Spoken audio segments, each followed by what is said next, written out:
એલા કાળુભાઈ કુંડીમાં બેહીને થોડું ખવાય. એલા મારો ભાઈ હું થોડો કુંડી ખાઉં છું, હું તો કાકડી અને જમરૂખ ને એવું બધું ખાઉં છું. રામ રામ ને સીતારામ ડાયરા ને માતાજી એવું હારાવાના કરે ભાઈ. હવે જો અમે આ કુંડી સાફ કરવાની હતી, અંદર લીલ ને એવું બધું વળી ગયું હતું. કુંડી મેં ખાલી કરી નાખી બરોબર. અને આજ આપણને મુજમ નહોતો અને બહુ ભૂખ નહોતી લાગી, તો હું અહીંયા નહોતો જીવદયા ટીમ રૂટસરના સ્થળ ઉપર સવારથી છું. તો મિત્રો યાર ફોલો કરતો ને તમે ફોલો કરશો તો હું કાંઈ મોટો માણસ બની જવાનો છું, નરેન્દ્ર મોદી બની જાય. મારો ભાઈ ફોલો કરો, આપણે અહીંયા ઝાડવા સોંપવાના છે ને તમે ફોલો કરશો ને તો અમને ઘણી બધી હિંમત આપશે. અને તમારે ભાઈ આટો મારવા કંઈ આવવું નથી ને વિડીયોમાં કંઈ ફોલો કરવો નથી ને અમારા વિડીયો શેર કરવા નથી. નકા અહીંયા હશે ને અમે કાર્ય જે કરવી ને એ પક્ષીઓ માટે આપણે કાર્ય કરવી છે. તમે પાછળ પારસ કાકા છે, યશ કાકા વિડીયો ઉતારે છે અને ઓલકર જીતુભાઈ છે. તો ભાઈ અમે બધા આવ્યા હતા ને મારી હાટું પારસ કાકા કાકડી ને જમરૂખ ને એવું લાવ્યા.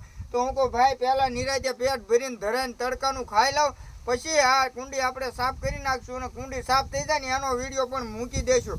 અને ભાઈ અત્યારે જો હું અહીંયા આવ્યો હતો ને તો કેટલા બધા લેલા અડિયાની બધું સણતું હતું. હવાઈની 5 સર કરી, 5 સરના ખામણા કમ્પ્લીટ કર્યા છે અને મહેનત કરી છે. એટલા માટે અમે કહેવું છે ફોલો કરજો. તો વધારેમાં વધારે ભાઈ અમારા તમામ સેવાના વિડીયો છે ને જય બજરંગી ફેસબુક પેજ, તેમજ ઇન્સ્ટાગ્રામ આઈડી આપણી જીવદયા ટીમ રૂટસર અને જમરૂખ છે 1 નંબર લાલ છે. એટલે બધું ખાઈ જવાનું છે ને પછી પૈસા વાળીને ચડી જવાનું છે કામે. તે ઠેઠ રાતના 7:30 8 વાગ્યા લગન અહીંયા રહેવાનું છે, પછી ખાઈને પાછું અહીંયા વહી આવવાનું છે. એટલે આવું કાર્ય આપણે 10 દિવસ સખત કરવાનું છે ભાઈ. તમને મોજ આવતી હોય તો ફોલો કરજો ભાઈ. કે કાળુભાઈના રામ રામ ને સીતારામ ડાયરામ.